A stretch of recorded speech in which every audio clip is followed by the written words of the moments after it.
Hey friends, it's Steven with Leviathan Snakes, and for this week we are going to be talking about some of the harsh truths when it comes to breeding ball pythons, specifically on the business side. And while this sounds really negative, it is actually, hopefully at least, a very positive video, and it's going to have actionable steps that you can do personally in order to make sure that you are covering all of the weaknesses that we are going to be talking about. So we hope you guys enjoy it. If you do, please hit the like button, leave a comment, and subscribe, but let's jump in it.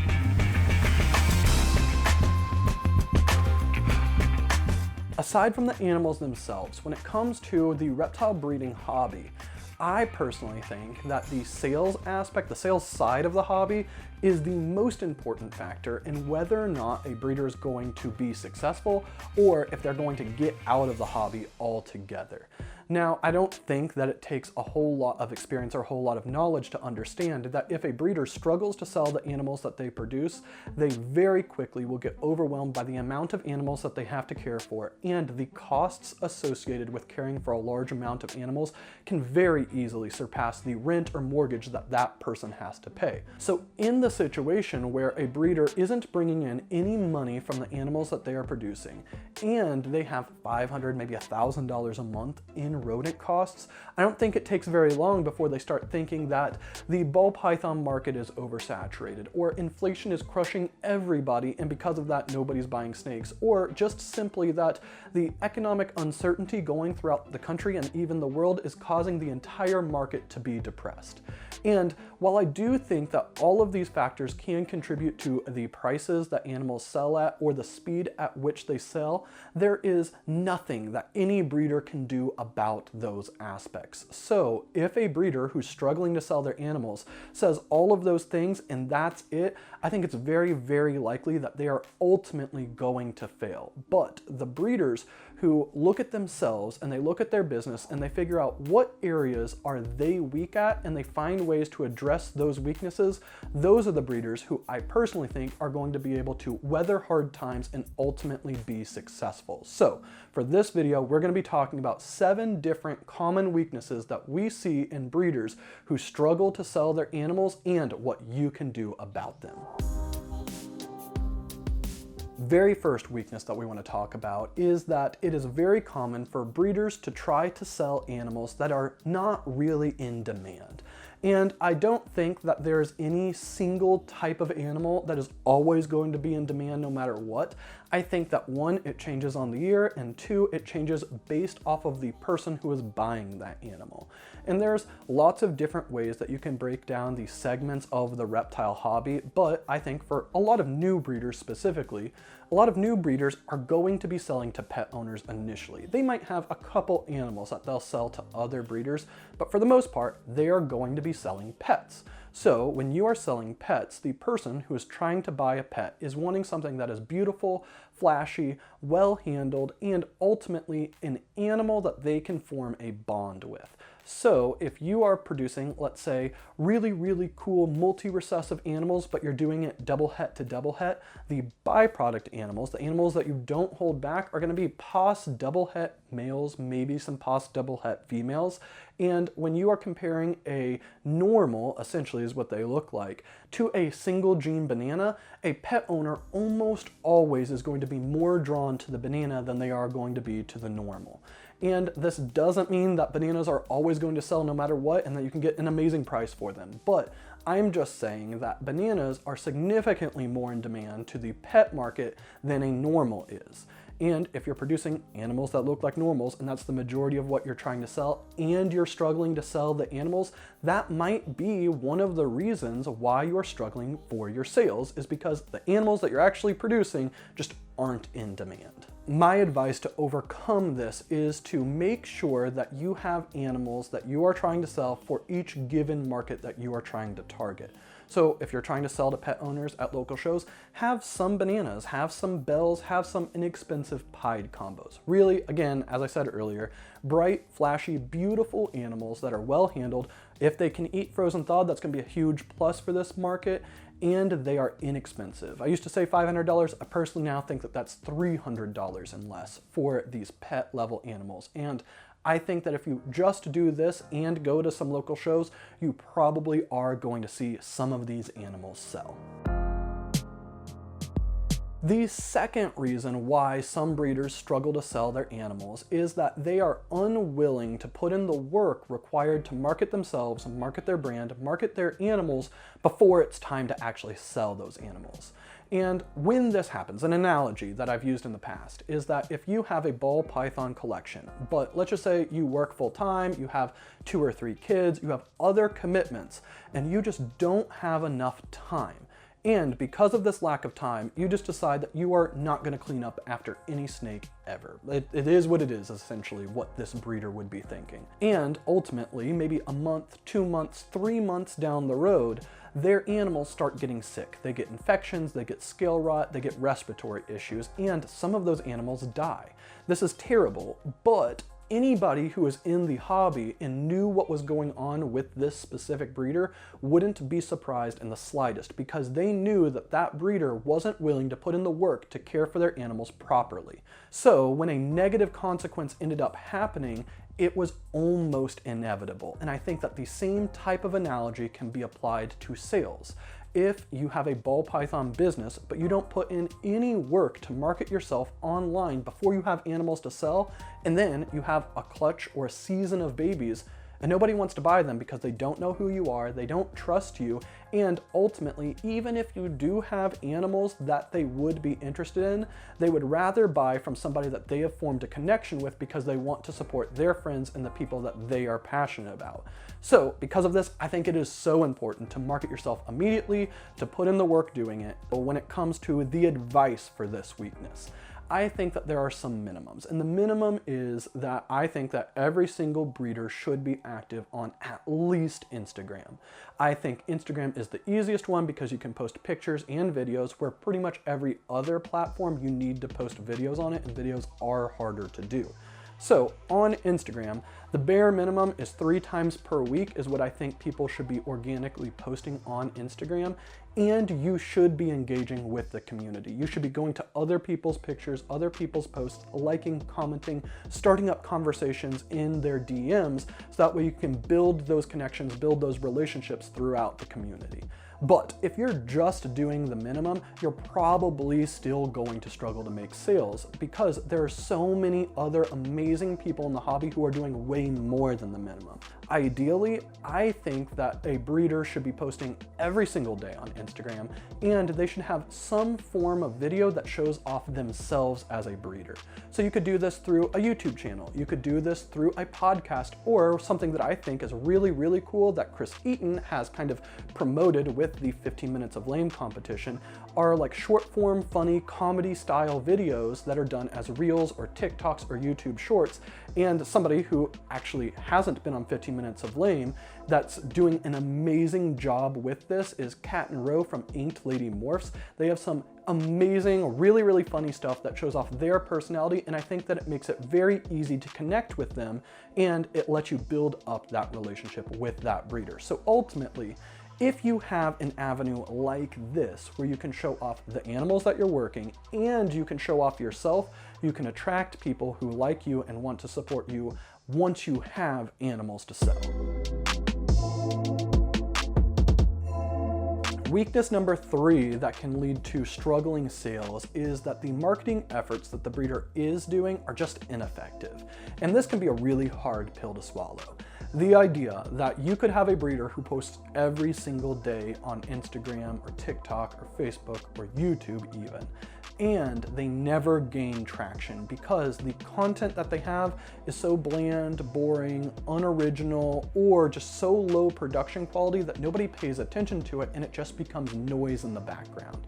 This is possible, and I actually think that this happens quite a bit.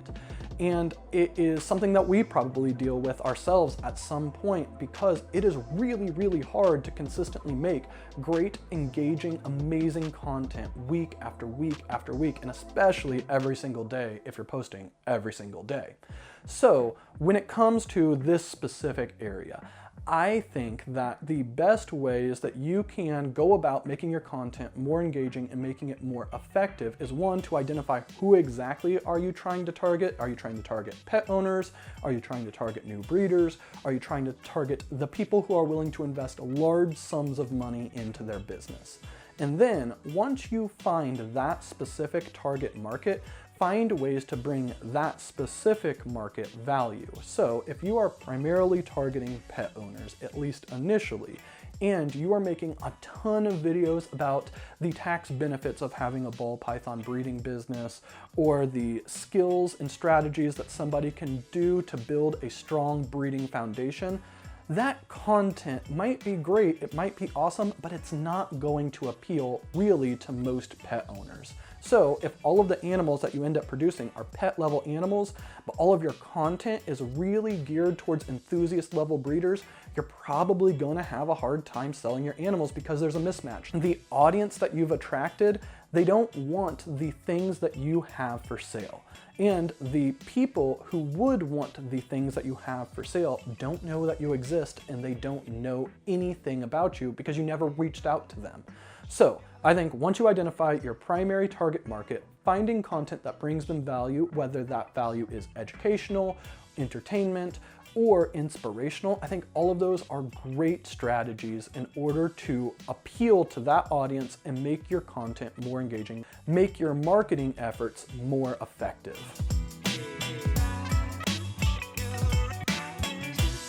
Weakness number 4 is that even if a breeder puts in the work to market themselves and they have amazing marketing, if their prices are not competitive with the rest of the market, that very easily can diminish and reduce the amount of sales that they end up getting.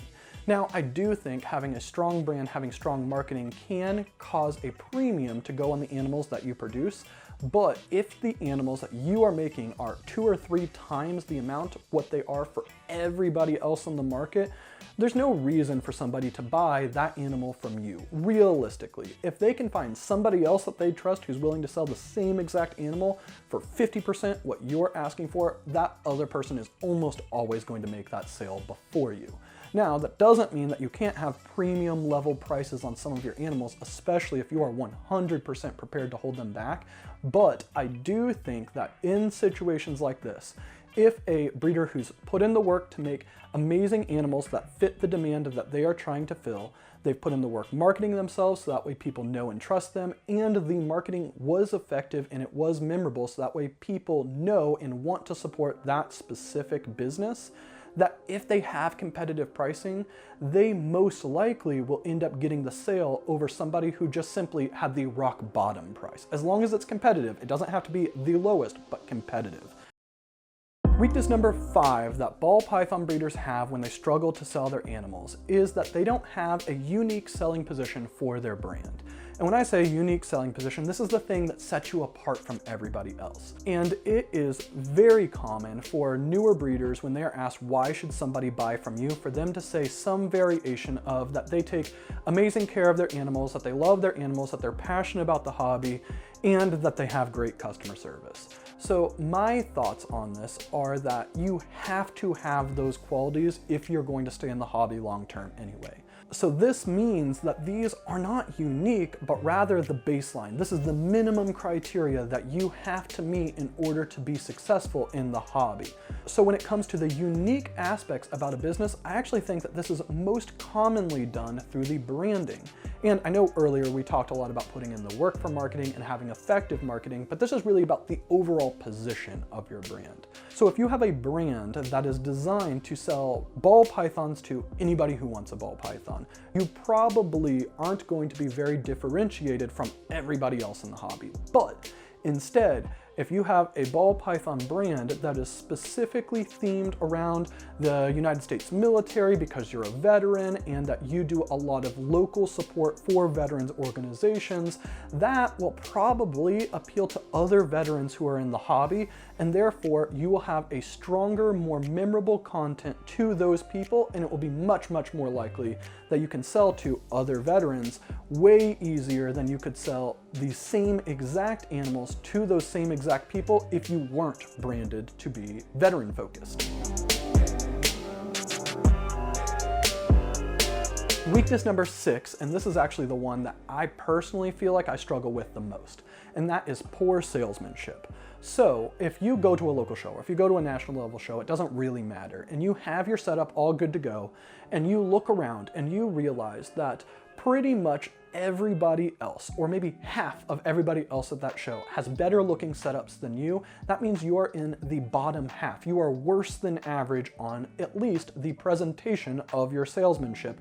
And that can be a very easy thing to fix, because you just need to go buy some more displays. You need to buy maybe a banner or a tablecloth or something like that to increase the showmanship that you are presenting at that show. Now, I do think that salesmanship goes a little bit beyond just simply the appearance of your booth. I think the area that I struggle with the most is the closing aspect of salesmanship. And this is when you have a potential customer coming up looking at different animals. For me, I feel really uncomfortable trying to close the sale. I want it to close naturally. I want the customer to be like, yes, I want this, here's the money, here's my card, or anything like that. And it goes on. But I think that if you are able, as a salesman, able to recognize the people who really would be served well with whatever animal they are interested in, and find ways to effectively close the deal or provide them additional value so that way they go over the finish line, I think that this is going to be a huge aspect between the people who are able to sell animals versus the people who struggle to sell animals.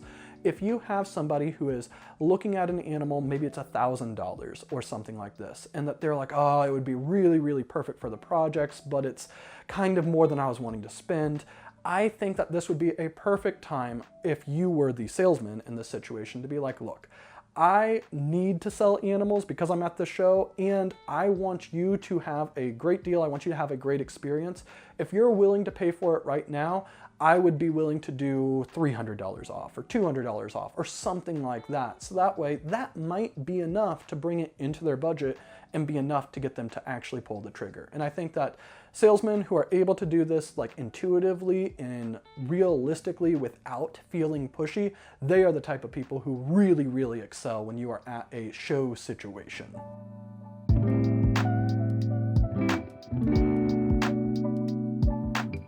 The seventh and last weakness that we want to talk about was actually something that we realistically kind of mentioned at the very beginning, and that is that some ball python breeders struggle to sell their animals because they are unwilling to improve on their weaknesses. Maybe it's they don't realize they have weaknesses. Maybe it's that they're always blaming external factors, but for whatever reason, they have these weaknesses, they don't improve on them, and because they don't improve on them, they continue to struggle. And because they continue to struggle and they get more and more animals, they get closer and closer to burnout to the point where they want to leave the hobby entirely. So, overall, I think that making a deliberate effort to analyze yourself objectively as much as you can and find areas that not necessarily that you're bad at, but just are weaker, and then take deliberate steps in order to get better at those things, I think that it will 100% help yourself, help your business, and ultimately help you sell animals in the long run. So I know that this was a little bit of a longer video, but we hope you guys enjoyed it. If you did, please hit the like button, leave a comment, and subscribe. And if you're not doing anything tonight at 8 p.m. Eastern on January 3rd, it's a Wednesday, head over to Proper Royals Live and watch Adam and I do our annual goals episode. So we hope you guys enjoyed it, and we will see you then.